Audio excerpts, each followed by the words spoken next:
Hey everybody, it is Dean Z speaking to you from room 132 in Hutchins Hall at the University of Michigan Law School, where somebody took criminal law back in the day. Before we get started with the main portion of our episode today, I want to put out another call for anybody who wants to be part of our call-in show.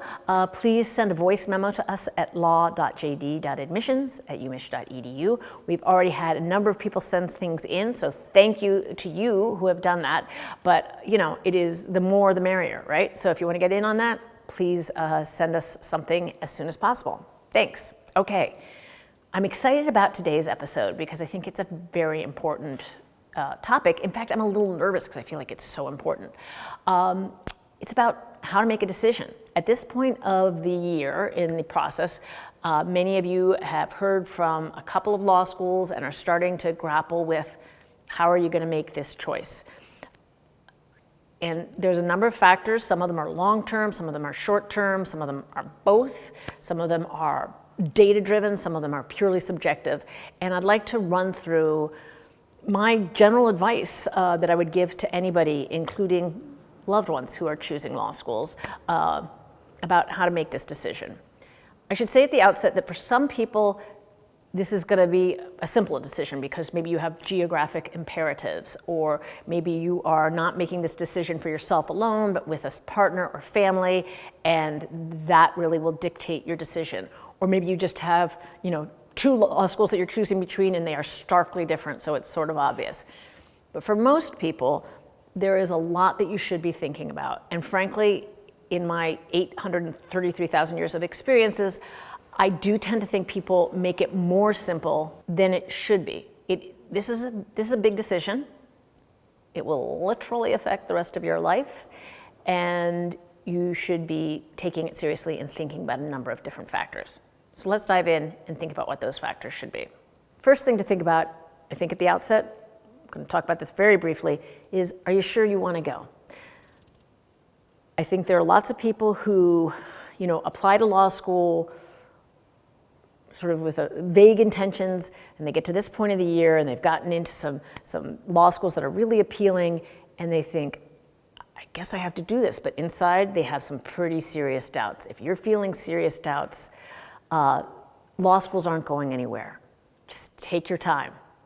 Withdraw, reconsider this in another couple of years. If you, sometimes people will say, well, if I don't go now, I may never go. You know what? That's good. If you were thrown off that easily, then this is probably not the right path for you. And once you get to law school, it is very hard to get off that train. So this is your last, station. But, I'm not talking about small doubts. Like I don't feel like most people ever go into anything with total certainty. I'm talking about you're really thinking, this is not for me. Pay attention. Another piece of advice, don't outsource this decision, and I'll talk about that more later, but this really has to be you doing the work. There's no easy way to do this. There's no one you can just ask and have them tell you the right answer. And in fact, some people will tell you, oh, it is easy, just X. Don't listen to those people. That is a red flag if someone tells you that they don't know what they're talking about, because there are no easy decisions in this context. But the secret sauce here is you, your values, your priorities, what's going to resonate with you for what is going to lead to your long-term happiness. And yes, I said happiness. I really think happiness should be the thing that is underlying all this whole decision. To that end, I was inspired actually to do this episode by an episode of The Hidden Brain, which is a podcast I really like from January 2nd. And it's called Who Do You Want to Be? And so I would highly recommend that you check that out as an addendum to this episode. In my opinion, the two biggest factors are your career and cost. All right, so the whole reason to go to law school is because you want a particular kind of career. Now, you may have a very strong sense of what that career is, or you may have only the vaguest sense. Whichever way, if you have a very strong sense, I would say that's great, and that will, help direct your search more. But you should also be open to the possibility that you are wrong about what your intuitions are now. And you should also be assessing if you have a strong view, like, is it a well-informed view? So I meet people all the time who are like, what I want is to be in a big law firm in New York City. And they've never worked in a big law firm, and they've visited New York City once on a school trip. Okay, so you got to think, I'm not saying that's not going to be the right goal for you at the end of the day, but you have to think, is it? Like, how strong am I in this goal? How well informed am I? So, just bear that in mind when you're looking for this. But whatever your goals are, there is data about all this. And I know if you've watched any episodes before, you've probably heard me talk about data. There's the ABA data on what kinds of jobs people get from given schools, and that should be your first stop. But you should also spend a lot of time on the websites of the schools that you're considering. They'll have information that isn't published other places or isn't sorted other places. So they'll have information about who comes on campus to interview. And they will have information about where in particular their students have gotten jobs. If that information isn't obvious on our website, a lot of that is behind a paywall. They will still, not a paywall, but password protected, whatever. We can still give you that information if you're an admitted student. So if you're interested in getting information like that and it's not available to you, you should certainly ask the school if they will provide it. You want to be thinking about the type of job you want to do, like government, big law, public interest, something very specific like entertainment law, environmental law, JAG Corps. And you want to think about where you want to be. Maybe you are wide open about your geographic preferences, or maybe you really want to end up in a particular market. So all that data is available, and you should be thinking about it. If there's over a 5-year period, if there was only one person who did the kind of job you think you want to do, that is something to worry about before you decide to go to that school. Think also about the fact that your first job is probably not going to be your last job. So if your ultimate career goal is something that you're going to have to, go through a few steps to get to, think about that too. Like maybe you want to work in a U.S. attorney's office. Almost nobody goes straight into the U.S. attorney's offices after graduating. So you want to ask, like, do you have people in U.S. attorney's offices that I could talk to? And sometimes you can just Google around for the kind of job that you're interested in and see who has those jobs. Is it people from the law schools that you are considering? Think of long term, not just immediate future. So that's careers. Now, cost. First of all, cost. Not financial aid award, but cost. So schools cost different amounts, and it costs different amounts to live in certain areas. So a couple years ago, I was giving advice to a friend of the family who was, we were talking about cost, and he said, but this place didn't give me anything, and this other place gave me $25,000. And I said, but dear, this school costs $30,000 less than the school that gave you $25,000. You have to think about how much it will cost to go there, not how much they're giving you. Don't get confused about the glory of getting a scholarship in a certain amount. Think about what at the end of your 3 years in law school, what kind of debt you are going to have accrued. And, think about it in those terms. Don't, it's about being rational versus being emotional. Also, if you are interested in doing public interest work, you want to make sure to be thinking not just about the cost of attendance, but also, do they give you summer money at this school? Do they give it in first year summer? Do they give it in second year summer? How hard is it to get that money?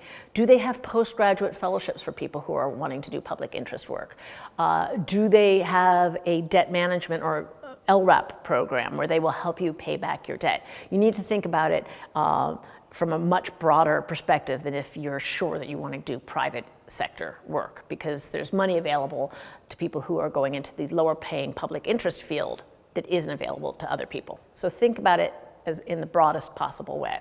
And I will say too that financial aid and career planning issues, these are, they interact, right? So if you're looking at a school that costs a lot more than another school, but that school looks like it has a great promise for getting you to the kind of job you want, and this school, nobody really goes to that kind of job, it is probably worth it to pay more for that school than the school that isn't going to get you where you want to go. But there is no simple formula for that. That's just, you've got to feel your way through that with the specifics that are in front of you. But it's trade-offs, right? Next, I think you should be thinking about geography. Not necessarily, I will say, when I say next, the next factors these are all sort of equal weight or different weight depending on your values, but these are important factors. By geography, I mean not merely where it is in terms of part of the country, but like what kind of a place is it? Is it a place with hot weather, a place with cold weather? Is it a place in a big city? Is it a place in a small city? Is it a place that's very rural? What kinds of atmospheres are you comfortable in, and can you be comfortable in the kind of atmosphere that this school is in? And I think that's actually extremely important, and people maybe don't think about that enough. I also think you need to think realistically about the fact that you'll be in law school, so if there's a city that you particularly love because you love to go to the museums there, or you love to go to performances there, you need to think, well, you probably won't be doing a ton of that, or you won't have the time or the money to do a ton of that in law school. So, weight that accordingly. Think also about, if it's important to you to live near a family member. Think about, I feel like I don't even need to say that. You will know that that's important to you, but that is something to weigh. I wouldn't give it 100% weight, but I would definitely put that in the calculation. Another factor is, what are you interested in studying? Again, as with jobs, you need to be open, because you may think, I definitely want to study environmental law, and then when you get down to it, you turn out you don't really like environmental law at all. That happened to me. So, be broad in your thinking about it, but if you are going to law school with the goal of studying a particular area of the law, look at the course listings for the last year or two. Do they have one class in that area? Do they have 20? You don't need 20, but you maybe need more than one. You should be looking at it from the perspective of, after your first year, when you are choosing all your classes, do you have more than enough choices that look interesting to you to fill up your time there? Schools are going to be very different in the number of classes that they have that are not required, and you want to make sure that they're up your alley. Next factor I want to talk about is rankings, which is funny because the last episode was about how we are no longer participating in the rankings, we along with many other law schools. In general, rankings are sort of proxies for all the other things that I was just talking about. They're sort of stand-ins. They take a lot of data and then they spit out, an ordinal ranking. And frankly, one of the problems with them is I do think it's very easy to just outsource your decision to the rankings without actually thinking about whether those factors are important to you and the degree to which they're important to you. That said, there's an advantage to rankings. They do kind of gather this information in a way that is easily digestible. So if you want to look at rankings, you should be looking at more than one ranking. You should be looking at as many as you can find. And then the other stand-in for rankings is just talking to people. And if you know lawyers, this is easy. And if you don't know lawyers, still easy. Any school that you're admitted to should be more than willing to put you in touch with one or two alumni. And then, you have a nice conversation with them, and then maybe they will introduce you to one or two more alumni, and pretty soon you've got a great critical mass of lawyers that you have now been able to pick the brains of. And now I want to talk about the factor that I feel like applicants routinely disregard or minimize, that I actually think is incredibly important, and that is fit. There's actually, you might think that's like just a short term, you're going to be there for 3 years, and after that, who cares if you were unhappy? That's really not correct. First of all, there's a lot of social science research that tells us that people bloom where they are planted, for lack of a better phrase. Like, if you are happy in the law school you've chosen, you will perform better, you will not just in your grades, but you will take advantage of more extracurricular activities. You will build your skill set better by choosing a school that makes you happy. Plus, it is a lifelong association. One reason to choose a law school is to build a network. If you hate your experience at the law school and you really don't click with your fellow classmates, you have foregone that important part of law school experience. You won't be building your network. So think about what makes me happy. Is it having people around you who have similar experiences or similar backgrounds? That's information that is discoverable. Is it being at an educational environment that's pretty relaxed because you tend to get stressed out and you don't want to get unduly stressed out? Or, by the opposite token, is it being around a place that is pretty competitive where people are really hard charging because that's what brings out, you know, the best performance in you? There's no right answer here. But you need to listen to your gut. If your gut is telling you, I really love this place, this is the place I'm going to be happy, listen to that. You know, please do not disregard that. This is the, you know, this is, I see people do that all the time and it just makes me so sad. Like they think, I'm getting so much more money from this other school, or this school has, you know, a better academic reputation, or is more highly ranked. These factors are not unimportant, but they cannot overcome your strong sense of dislike or fondness for a particular institution. They're not gonna make up for that. So consider that carefully. Finally, I want to talk about some things to take with a grain of salt. Number one, input from friends, families, and strangers on the internet. First of all, none of them are making this decision. None of them have to live with it. You do. Number two, everybody is to a certain extent validating their own life choices. So particularly you know, on Reddit or whatever, if someone has chosen Michigan Law School, they want you to choose Michigan Law School too, because then they feel better about choosing Michigan Law School. But you don't know that person. Maybe it was a good decision for them and wouldn't be a good decision for you. So, you know, don't just listen blindly, and don't let other people sort of force you down a path, because again, you're the one who has to walk it, not them. Also, don't make decisions to go to a law school because of a particular professor or person that you know there who's working there. People move jobs, people retire, people take leaves, and so if it's just one person, that's a bad bet. Don't do that. And finally, again, just prioritize your own happiness. When you're thinking about all these different factors, remember, it's not just 3 years, it is really your lifetime, and it's going to set you on a particular path, and take that seriously. Okay, that is all I have to say about that, and I feel like I went on forever, so you're probably glad. But let's briefly turn to grammar. I have grammar, loosely. The first thing I want to say is a pronunciation thing. There is an expression, coup de grace. C-O-U-P, new word D-E, new word G-R-A-C-E. It means like the death, it's the blood, it literally means when you cut off someone's head and you do it quickly and you kill them quickly so that they don't suffer. That's the coup de grace. Lots of people say coup de grace, and that's just wrong. Don't say that. And I feel very strongly about this because I had a kind of a knockdown drag out with my son about the particular pronunciation, and I believe he called me maybe pretentious or something, or pedantic, something rude. But I'm right and he's wrong, so do it my way. Thank you.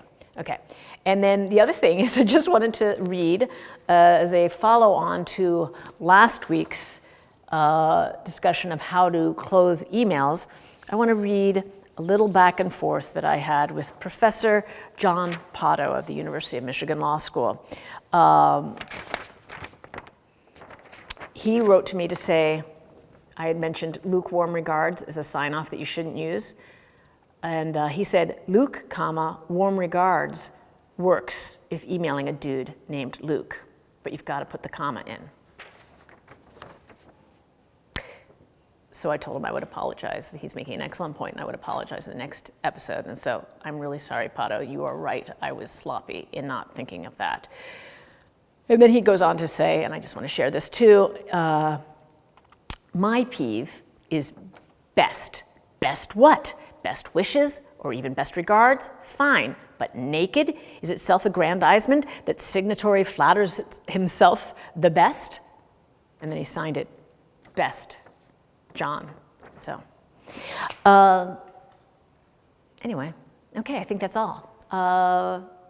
Yeah, thank you as always for watching. If you have any comments or suggestions, please put them below or send us an email to law.jd.admissions@umich.edu. Think about sending us a little voice memo if you want me to answer it on a coming episode. And thanks as always to Dustin, who I made laugh at least once this episode, which is glorious. Wherever you go blue.